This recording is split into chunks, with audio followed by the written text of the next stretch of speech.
Welcome you all, the hardy, the stalwarts, the folks who are here at the end of a long day. I appreciate you sticking with us.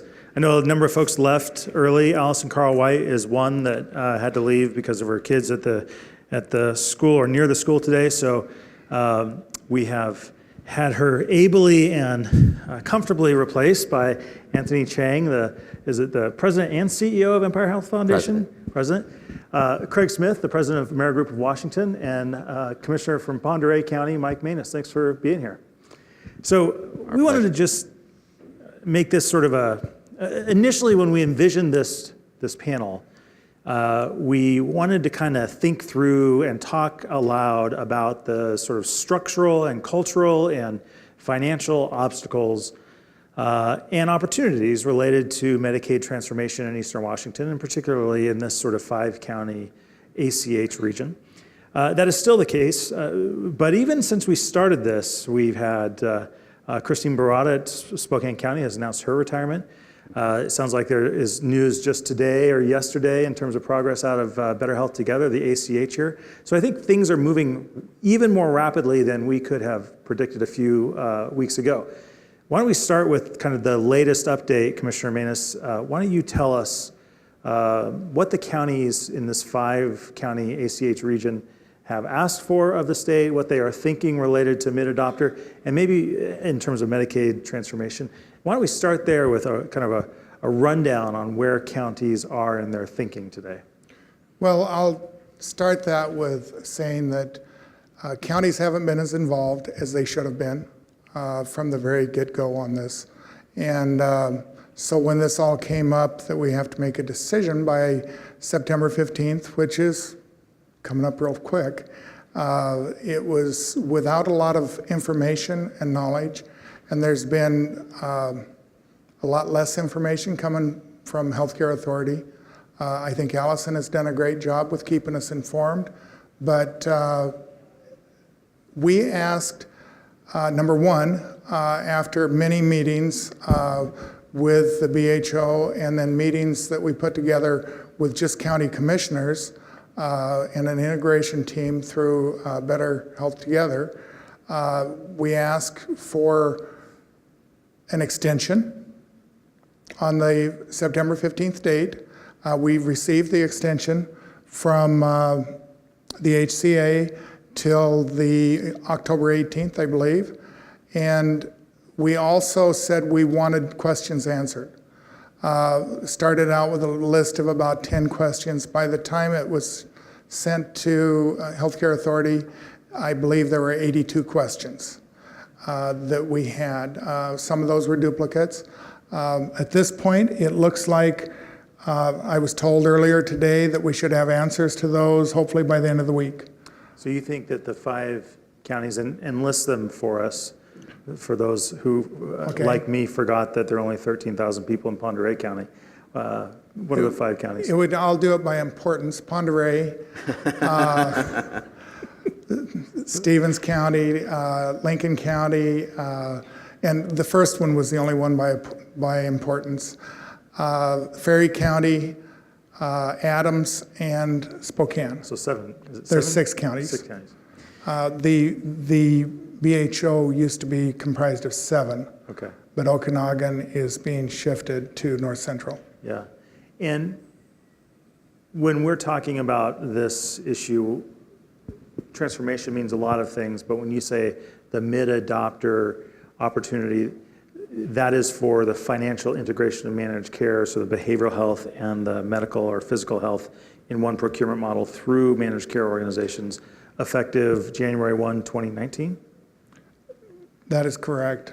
And there's 2 mid-adopter options. One, fully integrate by January of 2019. And the second was a transitional mid-adopter, and that would mean that you had until the January of 2020 to kind of get the kinks worked out using your BHO and get everything put into place. And one of those, I know King County is has had different concerns, but it sounds like they've made progress as well, and that King County has got all 5 MCOs signed on to a letter that will move that community forward as well. Craig, I mentioned that as a segue because I'm curious about how you see, first, welcome to Washington State. You're 6 months in this position, give or take, right? Yes. How do you see the variation in regions across the state in terms of readiness, willingness to move forward in terms of this transformation project? And where does the Eastern Washington Better Health Together region fit in that framework of your thinking? I think some of it is actually, it goes to the strength of the MCO model. Now, the MCO model isn't necessarily rocket surgery. It's a model that's based in commitment to our partners, communication with our partners, collaboration, coordination. And I mean that from the member level to our local partners, to the state, to the providers. And so what that enables us to do, what it demands that we do, and I'll actually give credit to Allison because she put it well, it's about rolling up our sleeves and getting to those answers that you're looking for. And so the answers out here will not be the same solutions to King County, but what you get is, at least with the 5 MCOs, that commitment to dig in and find out what those answers need to be. We have experience that honestly goes across the country, but even then, solutions in Florida aren't solutions here necessarily. It might give us some indication of where we can find efficiencies in the system, of things we can do better, but finding the solution that's right for Eastern Washington it requires us being here and having these conversations. How do you? And if I may chime in there, we also just today I ask of the MCOs to answer those same questions that are pertinent to them. Do you want to share with State of Reform and our readers the answers you get from the state and the MCOs? Sure, it's public information as long as I get it. Okay. Thank you. We'll see. We'll see if we get it. Send it out. Craig, I'm wondering how you think that Washington State compares to Texas, the state from which you came and did a lot of work previously. How do you? I hope no one's holding that against me. Right how now. do you find the kind of nature of this managed care model and the spirit of collaboration or diversity in the state compared to a state like Texas? The most obvious difference, the day one difference that I noticed is the collaboration. So Texas is going to end up with somewhat of a similar model. It'll have disparate projects for improving delivery system, as well as a managed care network, Medicaid managed care organizations running that. But the way Texas got there, there was a funding shortage. They made some critical decisions in a short window, and they really set up 2 parallel tracks. And what the state is now challenged with is trying to get an MCO, Medicaid managed care world to speak to a delivery system reform world. And there's no interconnectivity. There's no, honestly, need for them to. And so it's finding, the state struggling to find ways to bridge that gap. Washington, day one, it's required. It's basically, we're gonna roll out with that conversation, with that collaboration, that these 2 systems will be one system. And that's a tremendous challenge. I mean, it's significant. It will be hard, it'll be very hard, but but I think it's why Washington deserves so much credit. It's, in a system or a time of uncertainty, political uncertainty, and everything else going on in Washington, I think that uncertainty favors the bold, and I think Washington is bold in its approach, and so if whatever solutions you find here may set the tone for the rest of the country. Yeah. Quite frankly. Couldn't agree more. That uncertainty favors the bold. By the way, that's. Absolutely. Anthony, I know you've sort of had a similar kind of perspective, right? Absolutely. Let me ask first, just sort of stepping back, I spoke this morning about how we are talking about Medicaid transformation, the 1115 waivers, accountable communities of health, because of the $100,000 grant that you gave the state in 2011 for Sue Dietz, who may still be here, and David Hainig. Thank you, Sue, wherever you are. And that became, about $1.5 billion plus some additional dollars. It's a pretty good ROI. Very nice ROI. Let me ask sort of this question, is today in 2017, are we as far along as you had hoped we might be when you said in 2011, here's some money, here's a vision, see if you can make it all work. Fair to say, DJ, that we are way, way ahead of anything that I expected. I mean, Empire Health Foundation places a number of bets, and it's almost like that venture capital model. You know, they'll invest in 50 companies, and guess what? 48 of them are going to go out of business, or the IP will get acquired.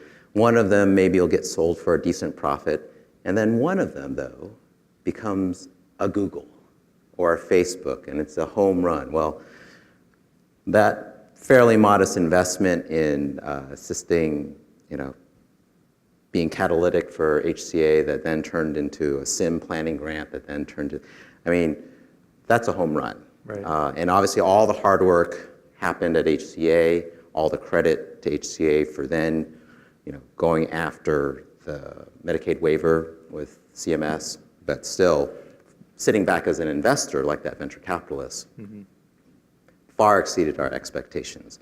And it puts us in this situation, right, where there's so much change and so much, I give you so much credit, Commissioner Manus, for providing leadership around the counties and for the county commissioners, and absolutely mea culpa on engaging the counties earlier at Better Health Together. If I could, wave my magic wand and the 2020 hindsight, I'd say, oh, who's contacted Commissioner Manus, and let's get Mike in here. And I think a little bit about the progression, because we formed Better Health Together before the concept of the ACH was even a concept on paper.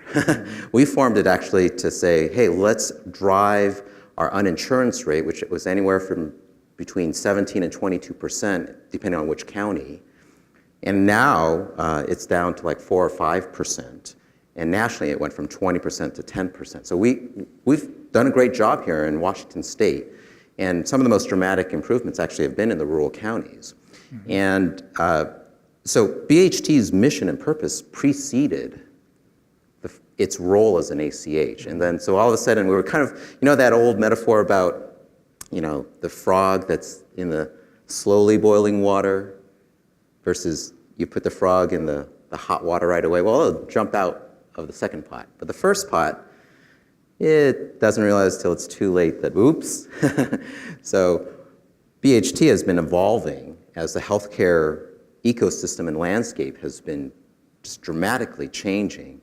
And today it's super obvious that, wow, counties, MCOs, we needed to get you at the table faster, earlier, collaborate more meaningfully, integrate and synthesize faster. But here we are. And again, it's at the 11th hour, but thankfully we've got such incredible leadership in our communities, and we're moving forward. And I think that kind of resiliency in communities is exactly what we need, because guess what? Change is really hard, even good change. So the Empire Health Foundation that you lead was, just for everyone's awareness, was an early, you were sort of the incubator of Better Health Together in the early days, helped form it, helped staff it, get it going. Perfect word. Commissioner Manus, help me, why don't you characterize rather the concerns amongst various counties that you have heard over these last few years. There are 39 counties in Washington State. They're all different. They're all unique. Just ask them. They'll tell you. Why would you characterize their hesitancy to engage on this topic? Well, you coined it when you said we're all different. You've seen one county in this state and you've seen one county. But I think probably the biggest thing is lack of information and control. We're used to having a certain amount of control and with the behavioral health system, and some more involved than others. But so it's giving up that elected official control, so to speak, is a part of it. BHT, when it was formed, did not think about asking for county commissioner involvement from the get-go. And one of the things that I posed to Allison is that We should have had a county commissioner from each of the counties involved on that board, because that would have solidified and made this decision much, much easier in the end. And we learn from our experiences, and I think that that's just been a learning process. Yeah, so goes both ways. It goes both ways. Yeah. How much of this as a citizen legislator, as a citizen commissioner, meaning you have a day job and you've got a life outside of politics, and I don't have a day job. well, hopefully you have a life outside of politics. How much of this is dependent on good staff work at the county level? You could say maybe BHC didn't do a good enough job at outreach, and they've, I think, stipulated that. And maybe you, as a single person, could have known more, but you have other things to do, and you're not expected to be the policy expert of things happening in Spokane and Olympia.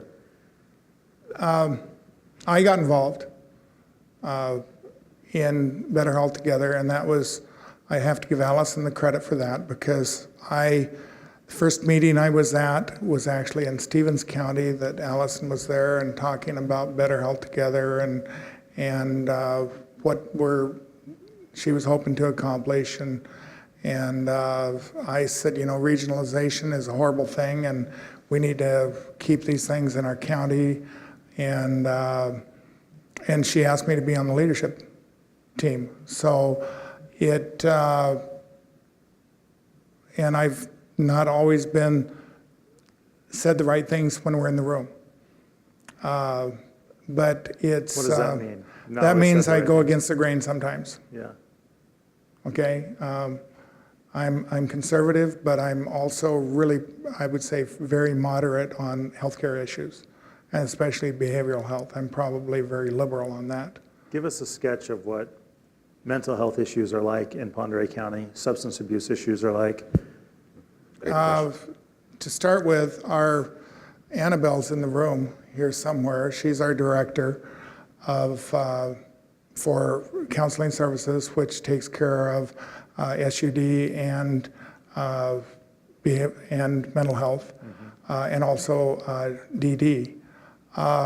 And she does a tremendous job. She's got a great team. I'll put her team up against any team out there.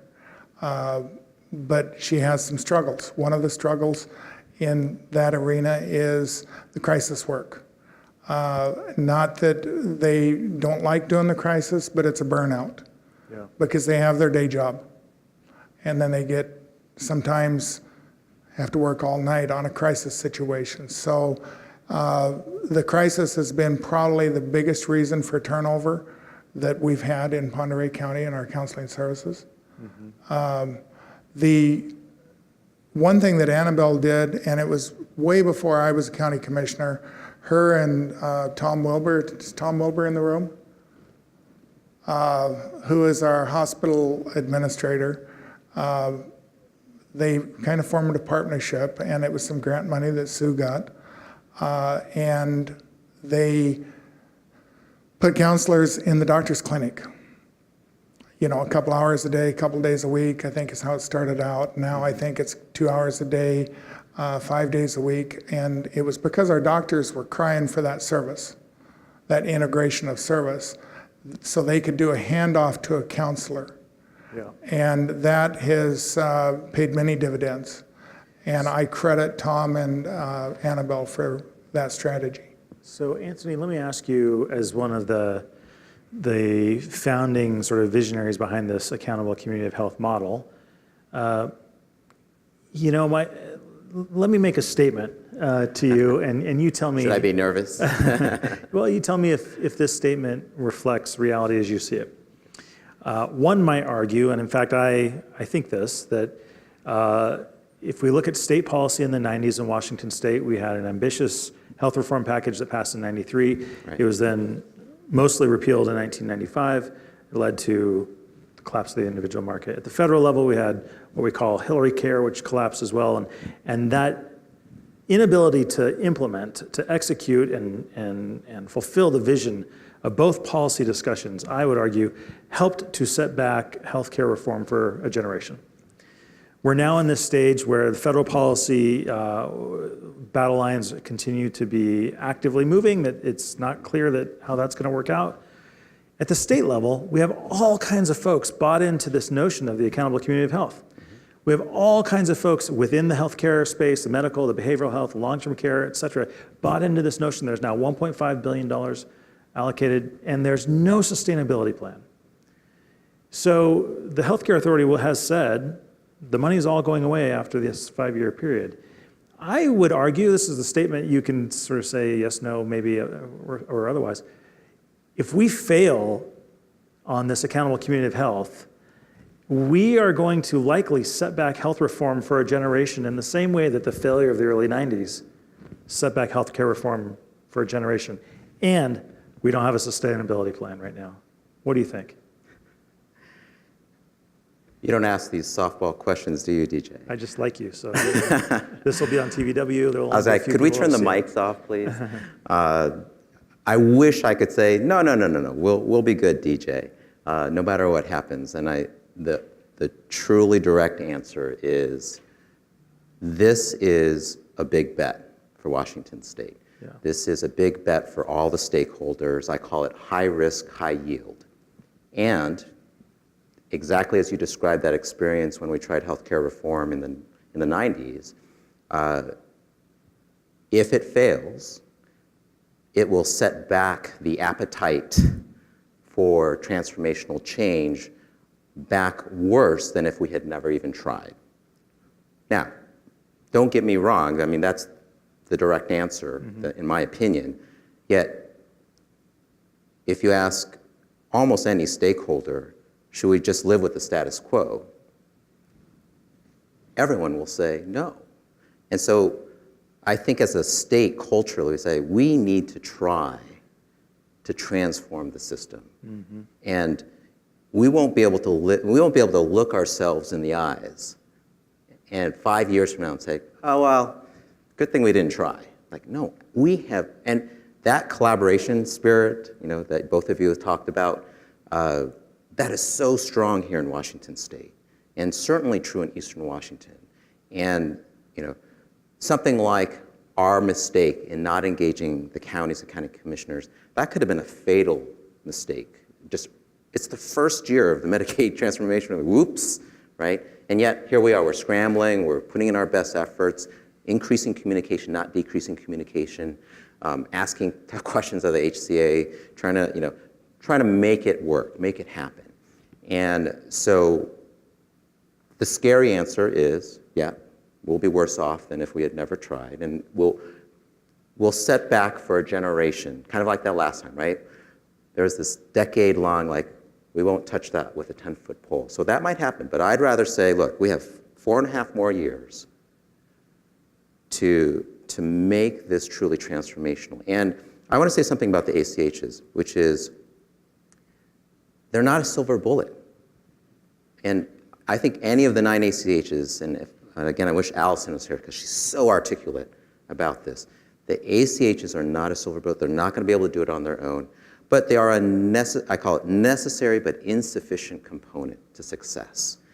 But take away FIMC, take away DSRIP, take away value-based payment reform. I mean, and here's the scary part and why this is so high risk, high reward. There's probably 2 or 3 big components that are necessary but insufficient that aren't in place. And whether it's the sustainability plan that you're talking about, that's probably a big one. And so, but the way I look at it is, well, let's not put our head in the sand and just run back and hide. Let's acknowledge it. Let's be authentic, right? Like this conversation about our mea culpas with the counties. And let's figure it out. Please. You got to challenge that just a little bit. Please I don't do. mean your answer. I just mean the thought that you're about to, on the hinge of losing a generation potentially.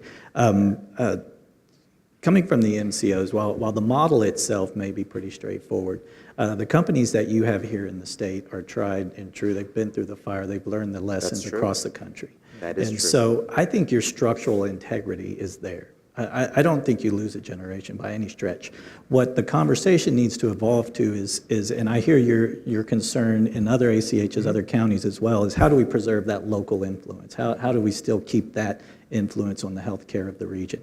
I think structurally, if we get to that point, it's about just how do we change the conversation? Because I don't think the system fails. I think the system just starts to go where many states run a managed care system, and it's incumbent on the MCOs here in place to basically say, let's reopen the conversations, let's find a different framework to have these conversations so that we're being responsive to the local needs. And that can happen different ways. MCOs do it with stakeholder groups. They can do it. We can have legislative push to try to lift, locally preferred objectives in the state quality metrics. So there are answers out there that I don't think we lose the system as a whole by any stretch. I want to clarify. I don't think either one of us is saying we'll lose the system or the integrity of, for example, the MCO system. I think what we're saying is the appetite for transformational change and that voice of the local level, that'll get probably lost for another decade if this crashes spectacularly. It's not that suddenly the MCOs will go bankrupt, or nothing like that. I think what we're saying is the appetite for change, and especially meaningful change in financial incentives, delivery of health care, and better outcomes for patients, that part will be in danger, I think. I want to sort of amplify something you said. It's not quite what you said, but it's sort of what you said, which is, you don't always know the full answer before you jump in. You have to kind of sort through it and kind of figure it out as you're going. That's not a culture that's endemic to state bureaucracy or to healthcare as a sector, but I think it's the kind of entrepreneurial verve that we have in this ACH experiment right now. And to your point, Craig, I want to ask a question. I think if we kind of connect these dots for a second, that there are still some questions that remain that are important. Sustainability is still a key question. 82 of them, right? Yeah, there are at least 82 of them, right?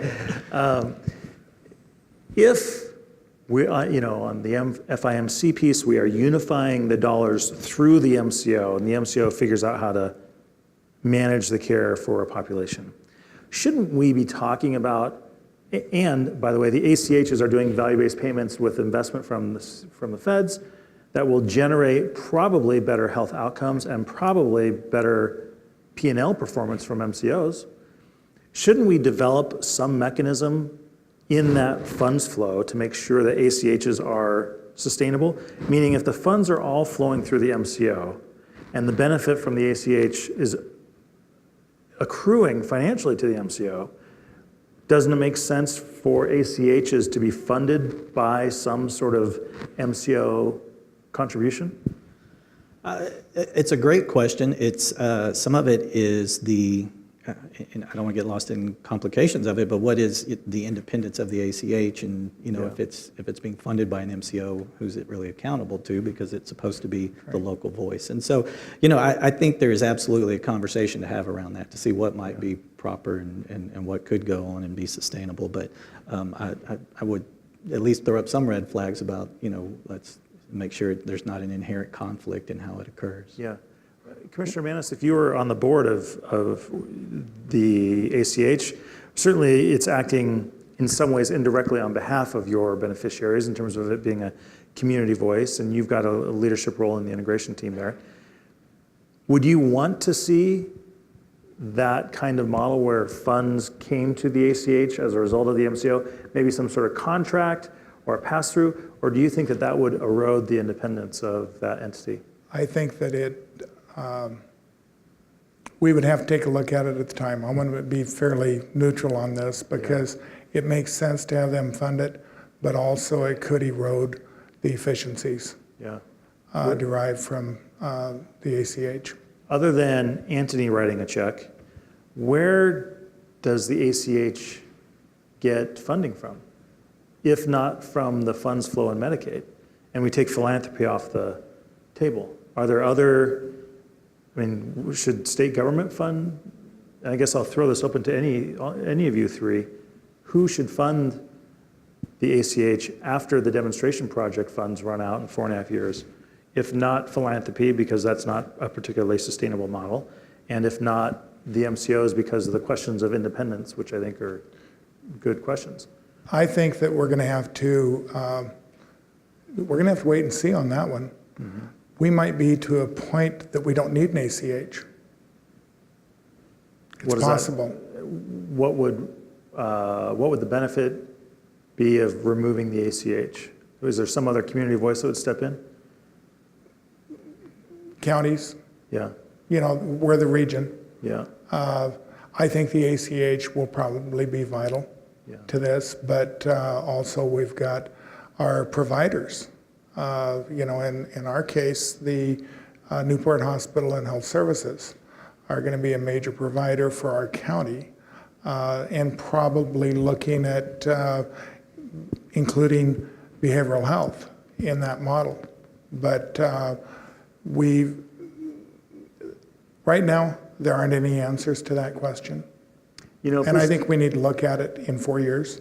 If we started this conversation with, counties are hesitant to fully engage because they don't want to give up control, and we're sort of at a point now where it's like, well, we don't really know where it's going to lead, and we don't have the answers.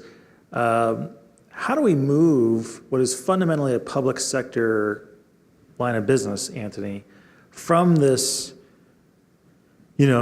need to have all information and all answers because that's how healthcare and often government works, and we can find a million reasons not to do something. How do we move it to a more entrepreneurial place that can have tremendous hockey stick scale ROI, but for the right culture?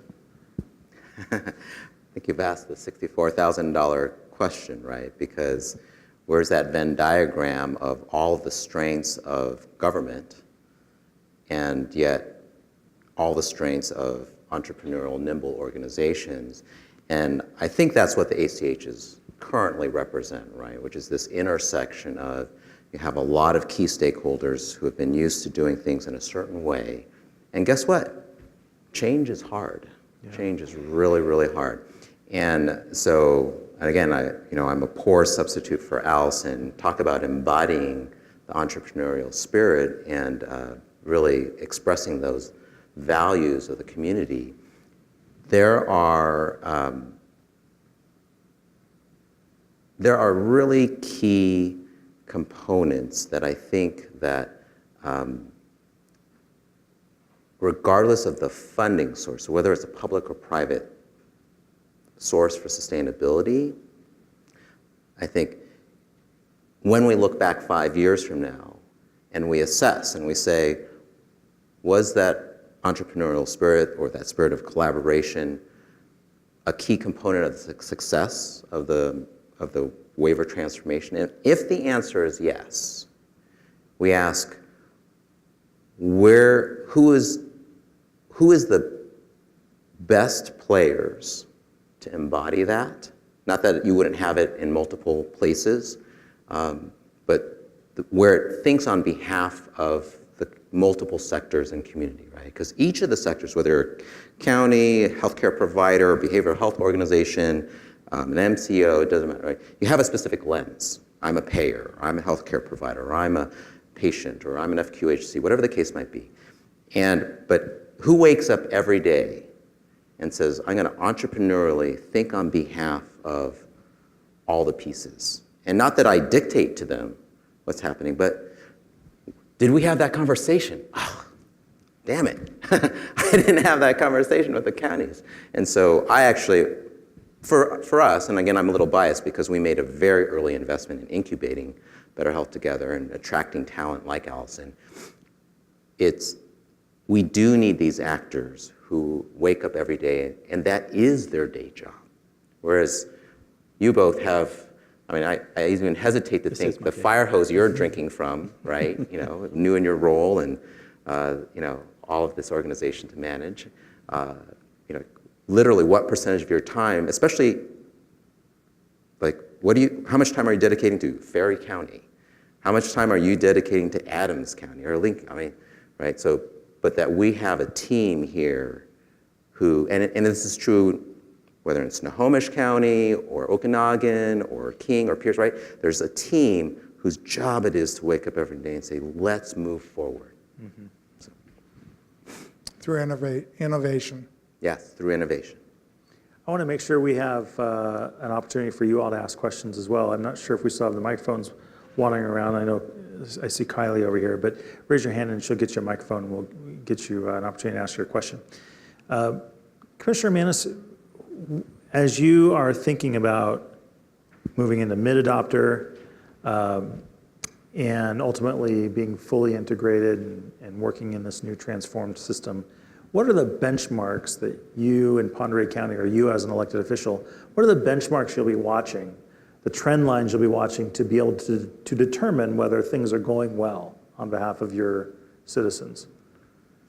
Well, I'll be out talking to my citizens and asking them the question, how's it going? I'll be utilizing my behavioral health people. And that's kind of the reason county government works well, is because we're the closest to the citizens, to our constituents. And I think that the work that I already do with hospital, with Tom Wilbur, and I know all of the board members, and my wife is the CFO at the hospital. So she'll be the first one to tell me if it's not working. Right, Tom? It's a pretty direct line of communication. Yeah. In fact, I'll jump in, not to answer for the counties, but I remember the first time I met Tom up in Newport, and one of the first things he told me was, man, we have got to get a handle on, we have patients that come into the ER, and then they just cycle to the jail, and then they cycle to our behavioral health organization, and then they cycle back to the ER, and then back to the jail, and what are we going to do about this, right? And this was 7 years ago, long before the ACHs were even an acronym. And, Medicaid waiver transformation was even a concept paper. And so if I was a citizen in any one of these counties, whether rural or urban, it would be, well, if we're spending 70 or 80% of our county budget on jails and, healthcare costs for these inmates, or, any number of metrics, are we bending that needle? Are we moving that needle to say, what's the recidivism of those inmates, right? Are they finding the right holistic set of supportive services? And are we now freeing up more of county budget to pay for that 2 hours per day sustainability for that behavioral health specialist with the clinic? Mm-hmm. So that, and again, I'm kind of consolidating a lot of different things I hear from different counties, but those are the kinds of themes, and you're really triggering for me a memory 7 years ago with Tom. Yeah, good. I see a question right down here. Hi, Susie Dade, Washington Health Alliance. So the name of this session is The Future of System Transformation in Eastern Washington, and I'm wondering if each of the panelists could comment on what you see as the single biggest barrier to success of the Medicaid waiver as an instrument of incentivizing system transformation. And as you think about that barrier, how are you thinking about overcoming it? Craig, why don't we start with you? What's the single biggest barrier to success with the Medicaid waiver? Something that it's very familiar from where I come from in Texas is the rural nature of the area. And one of the biggest challenges there is access. And so that to me is a significant barrier, and it's kind of manifests in different ways, just from maybe remote location of a member, but also in the workforce that's available here and pulling in and increasing the capacity of the workforce. And so we, we already think about this in multiple ways of if we have a member with certain needs, what kind of transportation we have in place for that individual or for that individual's family. Because from a managed care perspective, we understand the stress of just being away from your family. We may go in, scoop up a whole family and take them to wherever a procedure needs to happen and bring them back, just because that's the only realistic option that's out there. Telehealth is one that you hear a lot about, and I think bringing some real efficacy around telehealth, that it's more than just feeling like you're calling about a case of pink eye, but something that where people really feel they have a tool that they can utilize, that they can get some support when they're out in distant reaches, and so No, good. That's where I would start. Yep, Commissioner Manus. Probably the biggest obstacle is getting people to realize we need to change. I've heard people say, hey, it's worked this many years this way, why do we need to have value-based payments? And that we need to improve the quality of healthcare. So I think the education piece is going to be one of the biggest problems that we have. Yeah. And getting out in the community and saying, this is what we're going to do, this is why we're going to do it. And along the lines of an earlier question, you know, about the sustainability of it, it's up to all of us, everybody in this room, everybody in healthcare, to make sure it works. Yeah. Anthony, biggest obstacle to seeing the success of the 1115 waiver? I'm going to nudge and rephrase the question just a little bit, which is my biggest fear. So my biggest fear think about the amount of energy and executive time and administrative and senior elected official time that's going into all of this.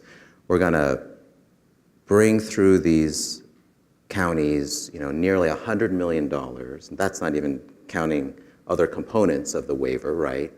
And instead of getting transformational change, we'll be like, okay, well, that money's done. Back to business as usual.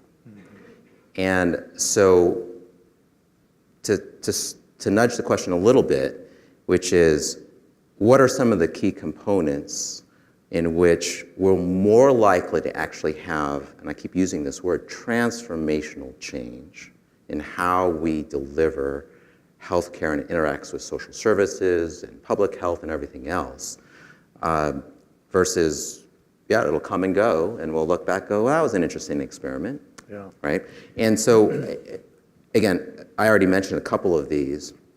If we don't begin to truly experiment with how we're incentivizing, right, where the money flows and how the money flows, that'll change behavior. You know, you spoke to this culture change.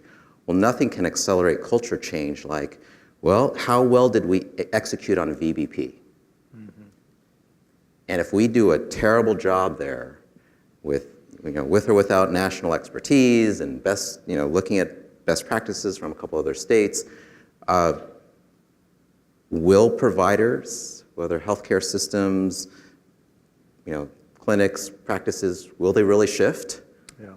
I'm not so sure they will, right? I mean, I think they will in the beginning, and there's this, right, they'll have maybe some of this waiver funding to help them shift. But at the end of the day, at the end of the 4.5 years, that piece, and that's just one necessary but insufficient component, that needs to happen. So to answer your question, it isn't just one. It's like 6 or 7. There's 2 more I don't know about. But fundamentally, we need to keep our eye on the ball and make sure $100 million doesn't come through the system here. And at the end of the day, there was only either incremental change or we go back to how it was. It's not change that sticks, right? Last question from each of you. As we spend the next 364 days between today and our next State of Reform meeting in Spokane, what should the audience, what should viewers of this online or at TVW, what should their North Star be? What should their guiding horizon principle be to orient them and their organizations towards as we collectively move through this period of uncertainty in policy and perhaps soon to be in the economy? Commissioner Manus, what do you think? I think the guiding principle has to be communication and open communication. I get criticized sometimes because I'm very blunt. And that's one of the things that I love about Allison is that I can tell her exactly the way I feel it is. Doesn't mean it's gospel, but we can have a good conversation about it. And at the end of the day, she gives me a hug and says, see you later. So it's, I think we have to really keep the lines of communication very open with the MCOs, with the ACH, with the provider network. provider network is going to make this all happen. That's where the rubber meets the road. So focus on communication. Yes. Craig, North Star principal? I was going to do communication, but now it's gone. I have to pick another one. You can second it. You know, I would say, and don't lower your standards at anywhere along this process. You know, not your standards, your expectations. Don't lower your expectations of what the delivery of this is supposed to look like, because it is a competitive environment from the MCO world, and we challenge each other and we compete openly against each other, and so. You know, we're competing here to meet your expectations, so don't lower them. Make us reach for that star, and really affect change the way it needs to happen here in Eastern Washington. Good. Anthony? No, just kidding. Communication. No, actually, the very first thing that I thought of was equity, and obviously I'm a little biased, right? Our lens is our mission at both Empire Health Foundation and Better Health Together is around health equity. And I think that as a North Star, if we make sure that all of our energy, all of our hard work is serving those with the highest disparities, those with the least amount of access, those that are part of the most underserved communities, whether it's tribal, minority, immigrant, low income, veterans, you name it. If we're making sure that everyone is experiencing this healthcare transformation, and it's not only for this larger segment, then we'll have truly arrived at a collaborative, optimized solution for transformation. And so I think we need to keep our eye on that set of metrics, and always keep equity in front of us. Anthony Chiang, president of the Empire Health Foundation, Craig Smith, the president of Amerigroup of Washington, and Commissioner Mike Manus from Pend Oreille County. Thank you all very much. Let's give them a round of applause.